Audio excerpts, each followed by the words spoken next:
Hi there, my name is Lydia Martinez. I'm the founder of L Marketing and Events, and I am here today with two of my favorite ladies, Jen, who is our client account manager here at L Marketing, and Caitlin, who's our marketing strategist. I'm delighted to have both of you ladies here, and I'm delighted especially about this particular topic because I think it's really, really critical.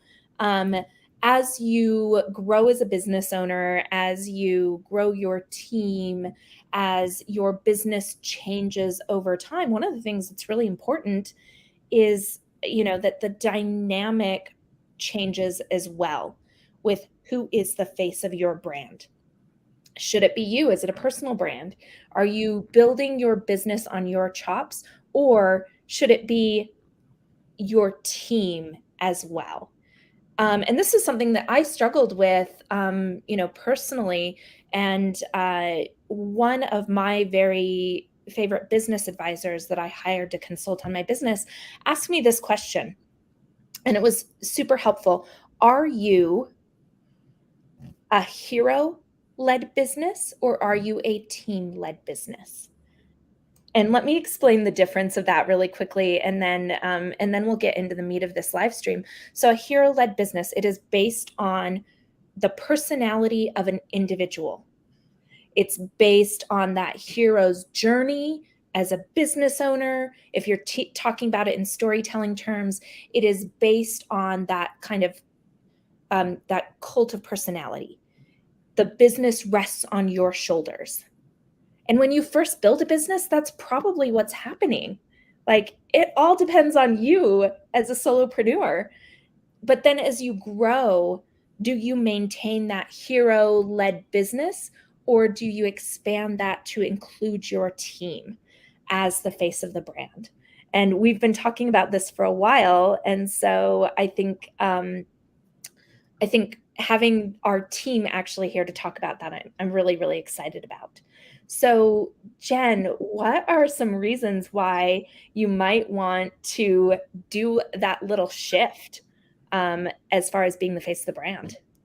I had to think about this because we heard this topic and instantly my brain goes to we can't be geniuses at everything. We have a lane. There are things that we are so good at, and then there are things that we rely on others to be so good at as well.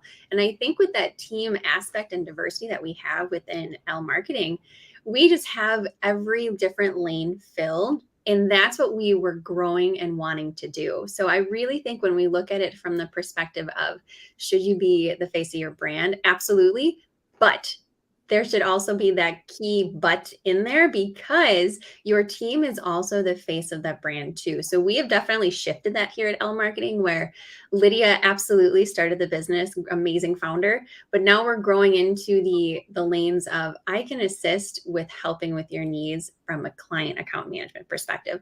That's what I'm here for. That's what my lane is. And then we have other team members such as Caitlin, who really just hit the ground running when it comes to the strategic piece of it. So I think it kind of comes full circle. We've seen it from us just growing and growing and growing, and now really just knowing our proficiencies and what we're really good at. Yeah. I see my role as providing things like vision, values, direction, big picture strategic plans for the business. But you're right, Jen. I love what you said about, like, you cannot do it by yourself. And there are things that I will fully admit I am not good at. It's not my wheelhouse. It's not my forte. And one of those things is I'm really good at strategy, and I love data when it's presented to me in a really, like, streamlined way. I know how to find the data. I know how to analyze it. I find no joy in digging through the piles of information to, like, pull out that data. And that's something that Caitlin fills in our team, um, and is really, really good at. She geeks out on that type of thing. So, Caitlin, talk a little bit about that, from your perspective as somebody that is part of this team and we've handed some of those reins over to. Yeah, you said it exactly right. I love the archaeology of my job, I guess you could call it. And that I've heard it called everybody has like their zone of genius. And that's different for everyone on your team, and that's okay, because we have to have that. You're right. When you, like, we literally just said we can't do it all. And being able to, I mean, the power of your team comes from the people that stand beside the business owner. Team members are, the gears that keep the engine running smoothly. So incorporating them as the face of your brand can bring, a really diverse range of expertise and perspectives. And you also show that your brand success isn't relying solely on one person's shoulders, but on a collective of professionals who know what they're talking about and excel in different aspects of the services that you provide. And it also helps make your brand more reliable and more trustworthy for people who are looking for your services. Well, and I think I really appreciated what you said, Caitlin, about trust, about, showcasing that there are people on our team that can help you with things that, one person can't do. So, prime example, when I first started this business, I was just doing like some social media management and some marketing strategy consulting. And I grew this business on my own. And I'm just going to be really transparent here. I was bringing in about $85,000 a year by myself. And I was tapped out. That was in year 2. So I went from, and like hustling, I went from my first full year in business, I did 75. My second full year in business, I did just a little over 85. Hustling and busting my ass and working my tail off, I grew $10,000 in 1 year. When I started adding people on that had more expertise, skills that I didn't have, the ability to free up my time, I doubled my revenue year over year. But part of that was giving my team the ability to be client facing. So it wasn't just me hiring out subcontractors to do things in the background and showcasing it as my work. It was literally saying, no, you can talk to the client.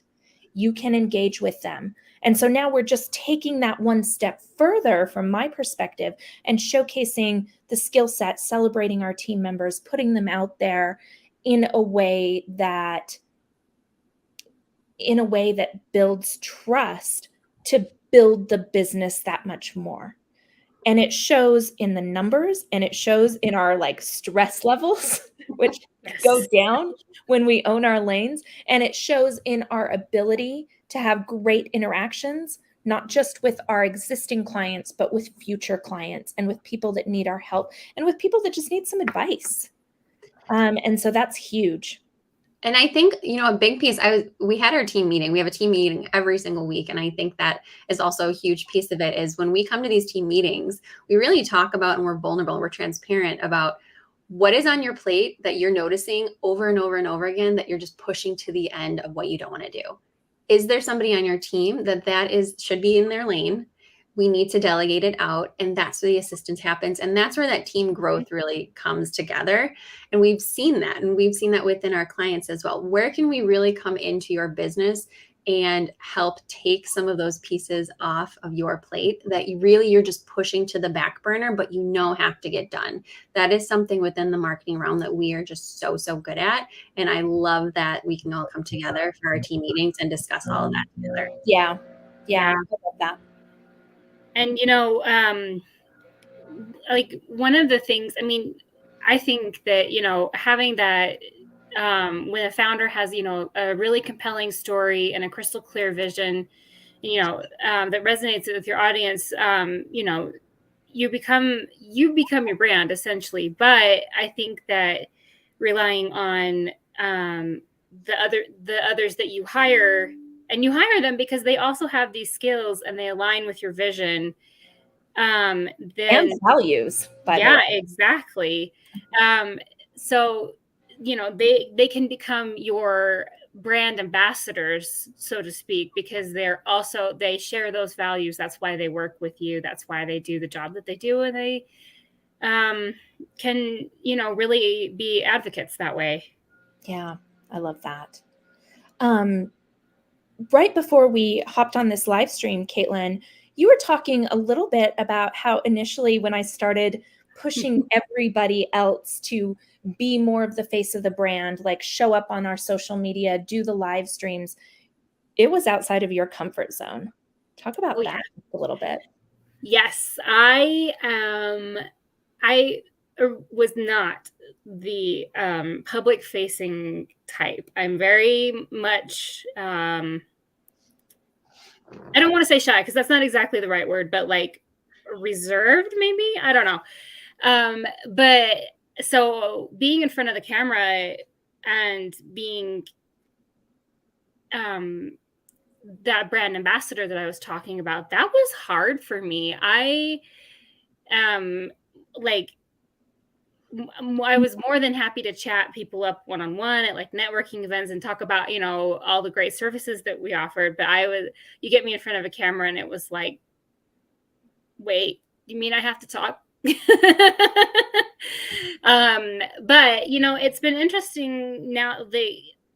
I kind of got that little push outside of my comfort zone from you, Lydia. I've been able to kind of grow into that and get really comfortable being the face, one of the faces of the brand, I should say. And, you know, I've seen this over and over with clients. Also, people are really uncomfortable being the face of their brand. Lots of people. Some people are really good at it.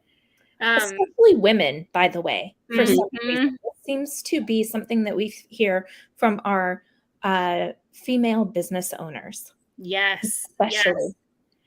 And you know, it's really interesting because, but they're also so passionate about what they do, and they're so like, this is their whole, like their purpose, right? So when you get someone on a live stream or on social media, talking about their vision, and watching them light up, I'm thinking of one client in particular, a coffee roaster that we worked with. We would get her in front of a camera and listen to her talk about why she does what she does, and she would just completely light up, and it was so compelling. Like that, like her why made you want to participate in her mission, her vision, and it was great. So yeah, it is challenging to become that face of your brand, but also it's rewarding. So Jen, why do you do what you do? Why are you here? Oh gosh, I feel like people ask you these questions, one in an interview, but two, also like I hear it from friends and family. Like, why do you do what you do? And why did you transition from corporate life to what you do now? And it's so fun. Within the marketing world, everything is changing. That's what I love. Every single day is different within our company. That's what I love. But I love being that right-hand person to our team and helping them get where they need to go in order to go around an obstacle or figure things out. And let's brainstorm. But I also like to help our clients. So when I meet with the clients, I am in there, I am talking to you, I am listening to you, I am wondering, asking those questions. Where can we go together? What is your outcome and your goal? Where do we want to reach? What are those really, really deep questions that we ask? And I love being able to be part of that, the beginning growth period of onboarding a client all the way through and through, working together month over month. And it's just so rewarding to see what we can do as a team to tweak and change opportunities and trends that we see coming down the pipeline. So I'm always relying those messages to our clients with, here's some great insights. Here's some other pieces that we can work on. And we are so excited to bring this to you. So, I mean, I could talk about it all day. So we It's like my favorite thing in the world, obviously. But yeah, it's so rewarding to see the growth within the companies that we help with their marketing. It's Yeah. so Yeah. Yep. And Caitlin, same question, very briefly. Yeah. I think that one of the reasons I love marketing is the storytelling. And that's one of the things that I was mentioning before with our clients who are telling the story of their brand, and they're so passionate and they're so excited.